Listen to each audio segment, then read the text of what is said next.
Hello, you're watching the Hub Online Network. My name is Gareth, and I'm joined by Deb Arnott of Community Futures. We're going to be talking about businesses and how we're going to get back into the workforce in Ashcroft. So, Deb, why don't you tell us a little bit about yourself and your background, and then we'll get into the rest of it.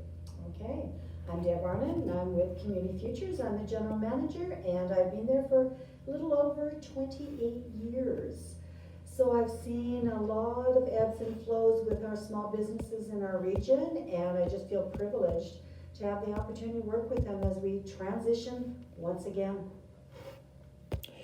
So how has, and of course we're going to be talking about COVID-19 here, how has this pandemic affected your area? And what is the area that your Community Futures covers specifically? Okay, our area is from Hope up to 70 Mile, including Lillooet and Goldbridge area, and Logan Lake and Savannah.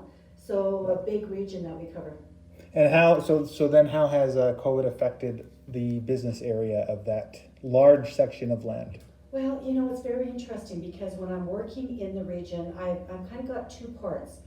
We, of course, have still not recovered from the wildfire 2017, the business interruption.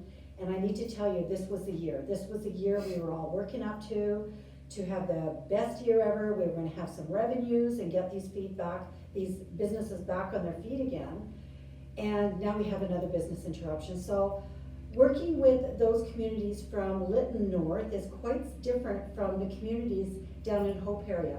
Because during the wildfire, they really weren't affected like they were up here. If anything, they had the best year ever in 2017. So now all of a sudden, you know, I'm working with economic response recovery from Hope, and we actually were on a meeting yesterday to talk about the recovery. And I think what we've gone through in the region with the wildfires and the transition, we're able to share those stories now and the best practices.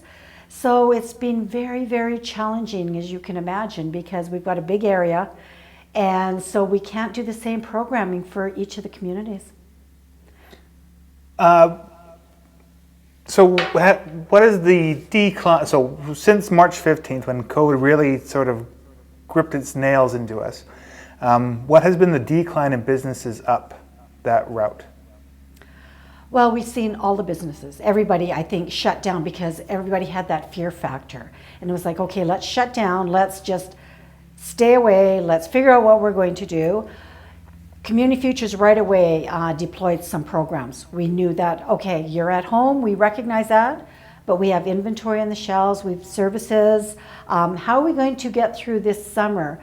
So we did some partnerships with you know, industries like Shopify, those kind of stuff, because we wanted our businesses to realize, yes, your doors are closed, but you still need to do business. We still need to continue on. And whatever that might look like. So we're spending lots of time strategizing with each of the businesses. We do pulse checks each month, so in March, April, and we're doing a pulse check next week again with all of our business clients or loan clients to say, okay, so it's 3 months, where are we at now? How is the opening going? How can we support that? And of course, with the programs that are being announced by the Prime Minister, Community Futures was mentioned on April 18th at one of the announcements. So as of today, this morning, we started getting our documents. Everything's going to start moving forward to provide our sole proprietors with some funding so that they can get going. And I mean, a loan at 0% interest, like this is incredible. And it's giving them till 2022 to pay this monies back. And if they can do that, they get up to 25% forgiven. Like, this is, I think, something that they really needed. As Community Futures, we lobbied really hard saying, look, we need to have loans, but they need to be 0% interest rate. If we're going to be charging them interest rates, how is that actually helping the business get in their feet? Right now, they need that support. They're not looking for handouts. They're just saying, okay, I need to continue my business, but now I have not had any revenues for months because, as we know, depending on your business, it's over the winter. Well, that's probably the slowest time for our entire region for revenues. So we're looking at probably 8 months that they really haven't seen a lot of revenue. So I think with this new loan program that Community Futures is going to be delivering, and we're expecting to probably roll that out probably at the end of next week.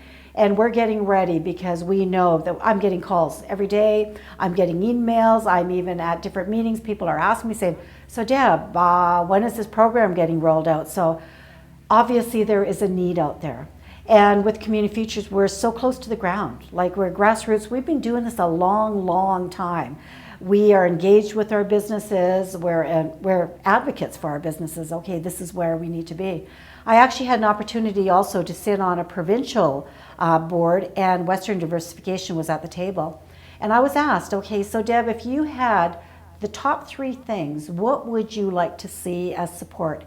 And keep in mind, this was, when was it? The end of March, I think I was invited to this.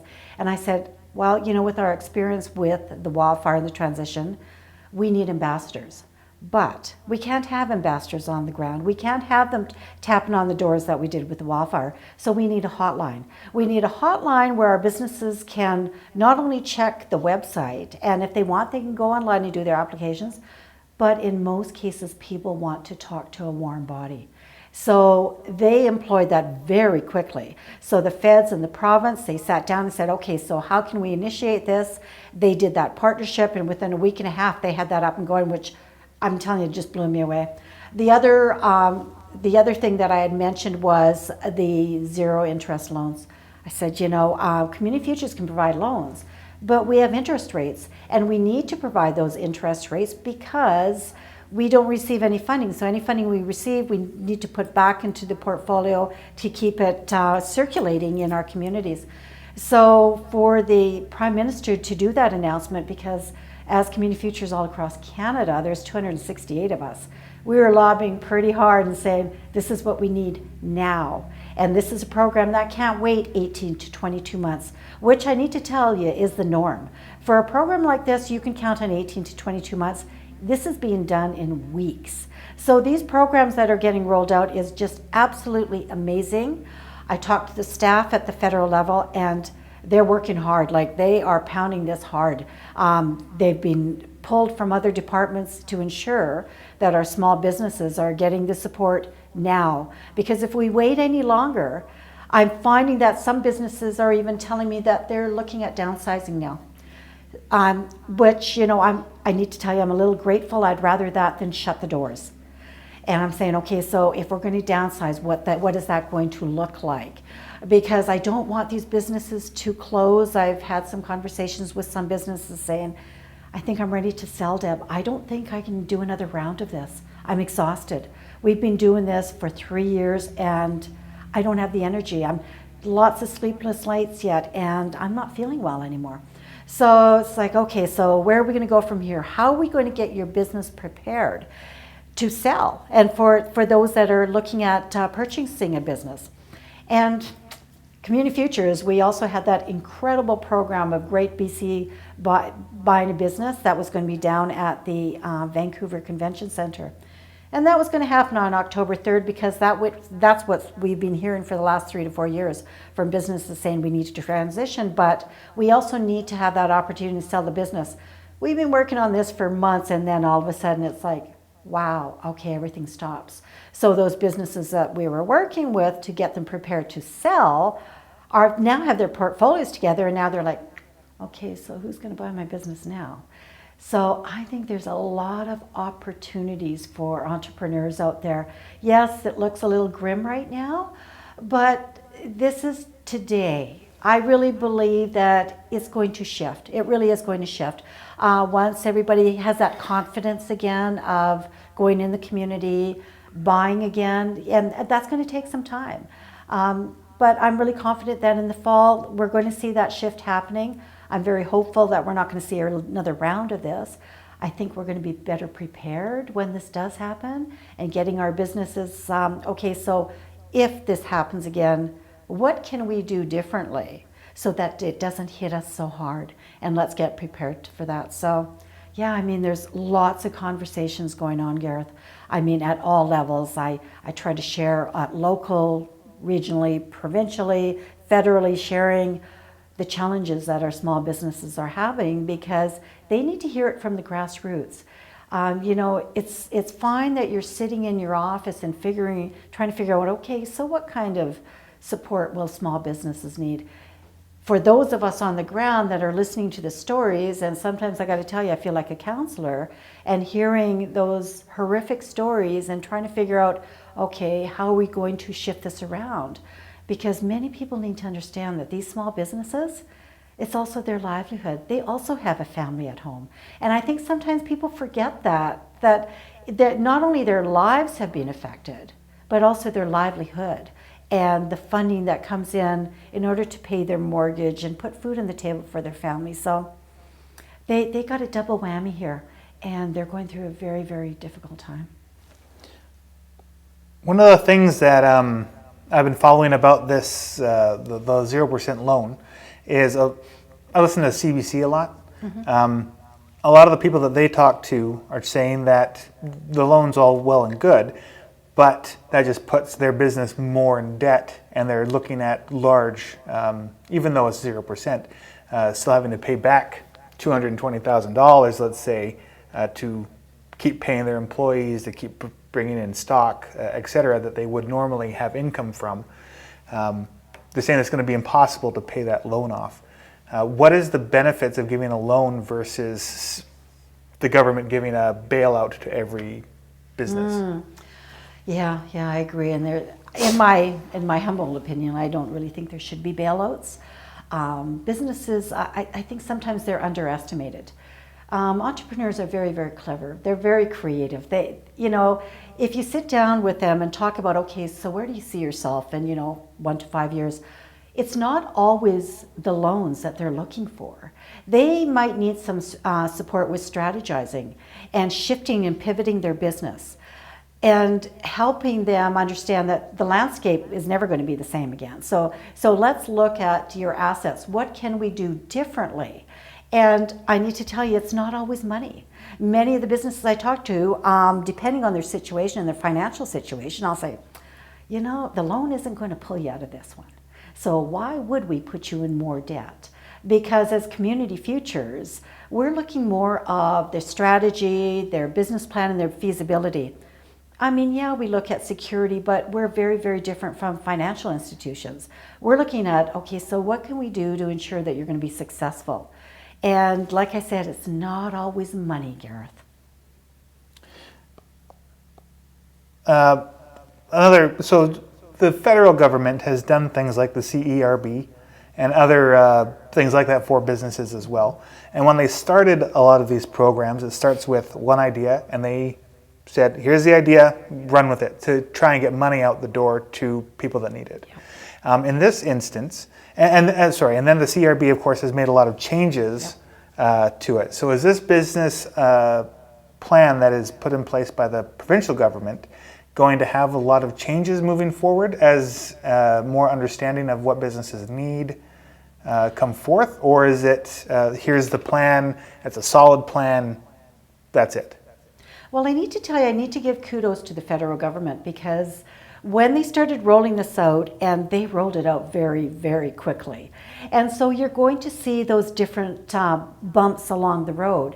And then once you get the feedback from the small businesses, and I thought, good on them for recognizing and saying, well, you know what, let's amend this. Let's look at what is best for business. I mean, maybe they could have sat back and said, no, this is a program and either you fit it or you don't. They didn't do that. And they continue to listen to us as we're saying, this is a great program, but this is where we're seeing the gaps. And we're able to provide that information because we're on the ground and we're hearing from the businesses saying, yeah, I went online, but I can't fit into that. It's like, okay, well, let's hear this. We're very fortunate with MLA Taggart in our region because we can feed that information to her and she can then share it with her peers and the government and saying, this is what I'm hearing from our small businesses.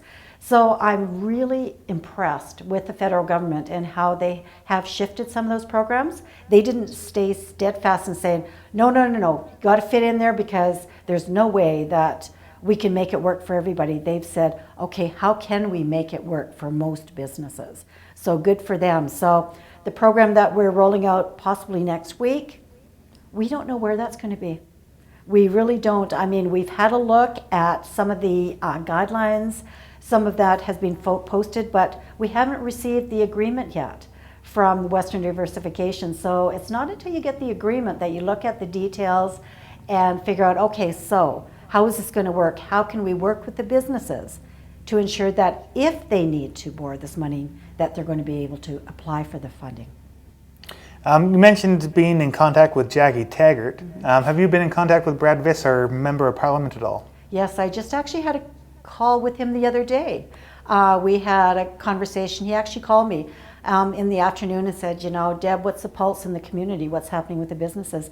So we had a very good conversation, and I shared some of the fears that I have, some of the things that are going on, and he said, thank you so much. And he said, if it's all right with you, I'd like to invite you to be a witness on one of our committees to share the program and how it's working in our rural communities. And I said, absolutely, I'd be happy to share and participate, because at the end of the day, we need to all be sharing what is working well and where we need to fill the gaps. Otherwise, it's not going to work, and we're all going to continue working in our silos. That hasn't worked for years. We need to sit around with stakeholders and figure out, okay, so what are you working on? Because I want to make sure I'm not overlapping with you, but I also want to share the great programs, what you're doing. And that's why I was really impressed with Small Business BC through that partnership with the feds and the province, because now individuals can phone and get the information for all levels of government, instead of having to get on the phone for the province, get on the phone for the feds. And as you know, that has been extremely difficult. I've heard stories where people are sitting there for 3 to 4 hours on hold for multiple days, still not getting through. So my understanding is the lines have opened up a little bit at the different levels of government, because there's not that big rush anymore. People are now in the system, so I think it's going to kind of settle down a little bit for people. So, yeah. So let's bring it now to our area of Ashcroft-Cache Creek. Are there any, without naming any businesses or any names or anything like that, is there anyone that you feel is going to take advantage of any of these programs? Yes, absolutely. Awesome. Absolutely. There's no doubt, because people have this assumption that most businesses are in debt. And when I work with small businesses, many of them, that's the last thing they want to be, is in debt. Because I remind them all the time, the money you make, you want to put in your pocket. That's why you're doing this. This is why you're doing what you love. This is why you're working 7 days a week, 12, 14 hours a day. You should be benefiting from that, not paying on loans. So we work with them very closely, because, like I said, it's not about a loan that's going to assist them. It's about, okay, maybe they're going to need maybe $20,000, $30,000 in order to pivot their business, so that by 2022, they're going to be able to pay this off, because they pivoted their business. They're going to see more revenues. And I need to tell you, they're very creative and looking at different ways of, okay, I think I need to shift this. I think I need to move this inventory out. And I think I'm going to look at my services a little bit differently. So, you know, I think that's great also. That's a term that I've heard a couple of times in the last couple of days. Can you explain pivoting? I think for me, when I look at pivoting, it's sitting down with the business and we're doing their strategic planning and kind of looking at, okay, so what's working, what isn't working. And sometimes when they're looking at their financial statements, they'll say, you know, Deb, what I'm finding is this portion of my business is taking up a lot of my time, and I'm not making a lot of revenues for the work that I'm putting into this. However, when I look at the other portion of my business and the assets I have there, I'm seeing that I'm not putting in much time, but maybe if I put more time into that, I'm going to see more revenues. So it's kind of like, okay, so let's just shift your business a bit. Let's pivot over and kind of let's focus on that area of your business that what I find also is many people start a business and they've got in mind, okay, this is the kind of businesses I'm going to do and this is what I love. And what I'll find is over, 8 to 10 months, we touch base and how is it going? They say, you know what, Deb, I've discovered I'm really not enjoying this part of the business that I thought I would love. I'm not. I'm now looking at this part that I've discovered and I've taught myself, and this is where I want to put my energy. I'm absolutely loving it. And I'm telling you, if a business really is loving what they're doing, they're going to make the money. They'll be fine. because they're so passionate and people feel that passion and they put everything into it, and they do whatever they can to ensure that it's successful. There are some things that are out of their control. Business interruptions out of their control. But I think individuals like that, it's pretty hard to take them down. They find another way of getting on their feet again and saying, okay, what am I going to do now and how am I going to shift this? And what kind of support do I need sitting around the table to feed this off of? And I think that's also really important for businesses, because many are sitting in their businesses all by themselves. And many times they don't have anybody to talk to. So, with Community Futures, they can call, it's all confidential, and we talk through things, because many people already have the idea. They just need to talk it out. And through that probing, we find that the more we probe, at the end of that conversation, they say, you know what, I think I'm going to try this. And we go, yeah, that's a great idea. And off they go. And we say, how can we help you to get there? How many, you said this earlier, but how many Community Future regions are there? There's 34 in BC alone and 268 across Canada. So where does our region fit in amongst the 238? Are we about average? Meaning, since COVID has happened, there's been lots of different things in different provinces, and I'm sure that rural and more city areas are different as well. But how does Ashcroft fit on the scale of we're doing well, or we're doing, we really need the help? As Community Futures? As businesses in the region. Oh, it's interesting. We're all going through this. And that, I think, is the benefit of the Community Futures Network. We're able to move really quickly because we're a very, very close team. We share everything. If we find that someone's done a program or they've developed some kind of template, that's automatically shared with everybody. Okay, everyone, I found this contact, I found this resource, here you go, there's the contact information. We share everything. Because part of it too is we're nonprofits. Our goal is to ensure that our small businesses and enterprising nonprofits get the support they need so that they're successful. That's our mandate, that's our goal, that's why we're in this, that's why when you walk into any Community Futures offices, we're pretty damn passionate about this stuff. We want to ensure our communities are successful, and that's why you will find as Community Futures managers, many of us have been around for a very long time, because that's the culture. That's what we do. Do you have any highlighted pivoting stories of any local businesses? Look at Deb Toohey at the Ashcroft Bakery.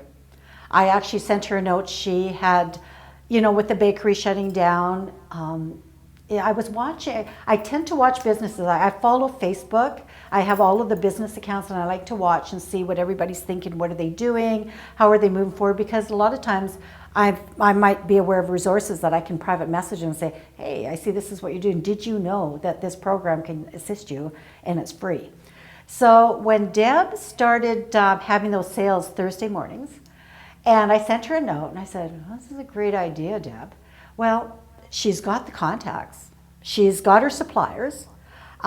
She's been in this a long time. Like when she did her YouTubes, which I thought was brilliant, because many people were buying her products, and then she thought, maybe I need to do YouTubes to show them how to use my products at home, because everybody's baking at home now. Everybody's doing things that they didn't have the opportunity to do because their lives were just so crazy and everything just stopped. We're kind of taking that breath, right? But when she was doing her one YouTube, because I've been watching her, I've watched all her YouTubes, I watch every week what she's doing, where she's going with this. And she said, well, I don't consider myself a professional baker. I'm thinking, what are you talking about there, girl? You've been doing this for over 22 years. I would call you a professional baker, If you own a bakery, you're clearly a professional. If people are buying your baked goods. I know, right? I was like, oh my goodness, girl. But we all tend to do that too. And the other one is Pam Sidwell from Revelations. Oh yeah. She reached out very quickly and thought, I've got all this inventory sitting on my shelves. I can't provide the service, but I can provide the inventory, because many of us weren't, I've only left the community twice now. And many of us don't want to leave the community, so it was like, oh, so we send her a private message. She would deliver the products to our door. Like, it's fabulous, absolutely fabulous. So those are the two that I've been watching really closely because I've also been using their services. And I'm encouraging other businesses saying, watch what they're doing. Pay attention, because they're not sitting back and trying to figure out, oh, what am I going to do here? How am I going to do this? They're moving quickly. They need to keep their profile. They need to keep their hits on their Facebook so that people know when they're opening. And I mean, also when Pam did that contest, and anybody that was providing for the food bank, and they got their name in for draw for their haircut. Well, she was overwhelmed. It was just so great, right? It was like those people that were phoned, they thought they'd hit the lottery. So good on them. Yeah, they've done a great job. So now moving forward, now that restrictions are easing and that sort of thing, one of the main business sectors that seems that they don't know how they're going to quite reopen is restaurants. Yes. Do you have any insights on that particular industry? Well, I've been thinking a lot about this. Probably for the past week, I've been thinking, okay, how can we shift this for our small businesses that are in restaurants? Because part of it, when we're doing business plans and cash flows, it's on the seating in a business. Now we're cutting it in half. So now businesses are going, and I'm saying, well, we need to do a break even. We got to figure this out, because if you need to purchase inventory, what's going to be the turnaround time for that inventory? Because we can't leave it sitting on the shelves. And how many people can you move in and out when you're opened? But also, are they going to have staff? I'm also hearing for some businesses where the people that were employed, they're not ready yet to come back. And it's for a number of reasons. It might be that they're receiving EI. They have children at home. They're homeschooling now. They're afraid. They're not comfortable going out in the public yet. They don't want to be working in that kind of industry because, as you know, you see people coming and going, and they're not knowing who the clients are. So there are a number of factors. I'm talking to some businesses, and they're like, I want to open up, but I don't know what that's going to look like. Am I going to make any money? How big can my menu be? How many choices can I have? Because I can't carry all this inventory. So I'm hoping that people will be patient and understand the challenges that they have. I mean, many have tried to do the takeout, but I think also with people at home, they're cooking more. That's another thing I've noticed. People are cooking and baking more and doing a lot of family things. So it's going to be, I think, a little bit more difficult getting people out into restaurants and feeling comfortable sitting in the restaurant. So like I said, it's working on that cash flow and doing that break even. How much inventory should you buy? Will you have staff? Interesting. Again, on CBC, there's lots of different stories about talking to different restaurant owners and that sort of thing. Because it's, and right now, so I'm going to back up a little bit. Last Friday, I had an eye appointment down at the coast. I'm coming home from Mission, and I probably passed 200 campers coming up the canyon. So you mentioned you don't know who the people are in the restaurants. That's really true, despite the fact that people still should be staying home. People aren't staying home, right? So when you have a restaurant with half the amount of people and you don't know those people because they're not locals, and you're a waitress, how close is a waitress allowed to get to the table? Exactly. Right? So yeah, that's one industry that I'm interested in seeing how they move forward. And places like Unity in Ashcroft is so tight in there. How do you have more than one or two people? I know. Right? So anyway. I know, it's going to be very interesting. Because also, they still have their bills coming in. They still have their leases. They still have to cover all their costs. And yeah, they're getting quite anxious now. And that's, when I talk to some individuals and I'm seeing depression. because it's been 3 months and, well, 2.5 months, but that's Yeah. that's a long time. That's a long time. It feels So like a year. doesn't it? Yeah. It feels, yeah. And for them to shut down and do something that they did 7 days a week to stop, that is quite a shift for someone, both physically and mentally. So now they're trying to figure out, okay, how do I even start up? And trying to get their energy up again and pull them out of that dark place that, yeah, it really sucks, but let's try to figure this out. How can we turn this around, and how are we going to partner maybe with other businesses and try to make it work for everybody? But there needs to be a lot more conversation because, like I said, some businesses are still a little leery, and I don't blame them. None of us have the magic bullet, right? That's true. It's a trial and error thing here. Based off of everything I've seen, Ashcroft seems to be and Cache Creek seem to be relatively similar, despite the fact that people aren't going to restaurants as much, and some businesses are closed. But when you look at places like Vancouver that have bigger industries, I was reading some articles about how Science World is talking about shutting down, places like the aquarium. And when I was reading these things, I never thought about, you have to feed the animals still, even though there's nobody there. So are you privy to any information based about those types of places? No. Just what you read and listen to CBC radio, all of those kind of things. I spend probably 80% of my time with our region and with these small businesses, chatting with them and going back and forth and figuring that all out. I'm working right now on an application for a Northern Development Initiative Trust, and I should have that application done probably by tomorrow afternoon, and that's going to be for a regional liaison person. And it's going to be very similar to the business ambassadors through the wildfire, very similar. And that's where I think our small businesses, where they need that support right now, is to talk to somebody locally and say, okay, this is where I'm at. How can I move forward? Who should I call? Are you aware of any program that can help me move forward? And that's the kind of information they need. I find, and I even find when I go onto the websites, it's absolutely overwhelming. There is so much information, and to navigate all of that, and if your mind isn't clear, it's going to be frustrating. And my fear is they're just going to close their laptop and walk away and go, I can't do this right now. So we need to have an individual that is actually working with them one-on-one and helping them through those processes. Someone that they can call and say, I'm at this stage now. Can you help me get to the next stage? Because I don't even know where to start. So I think that person is going to be very, very busy. I just watched what happened with the wildfire, and we had the 3 ambassadors at that time. So this time we're only going to have the 1 person, but I'd just be grateful for that one extra body in our office to assist those businesses. That being said, your office is currently closed.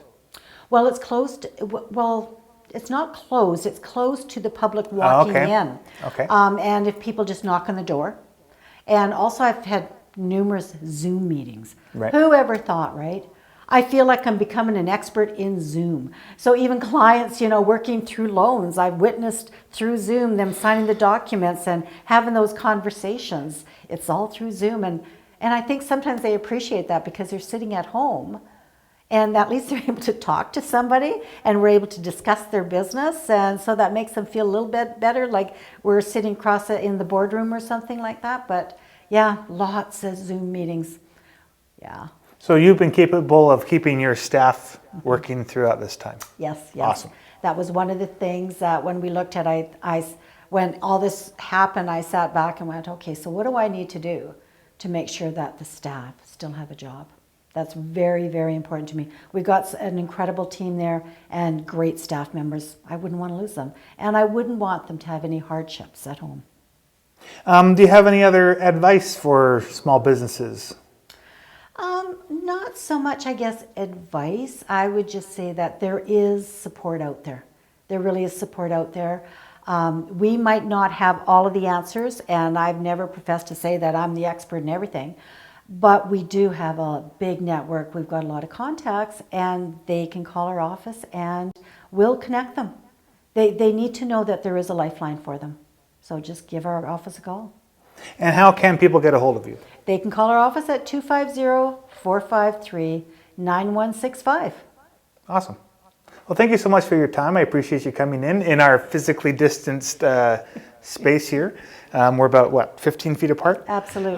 So thank you very much for your time, and we will hopefully get another update from you in the near future. That would be great. Yeah, it'd be nice to do another check, say in about July, August again, Garrett. Sure, right See on. how everybody's doing. Thanks for inviting me. Oh, again, thanks for being here. Okay.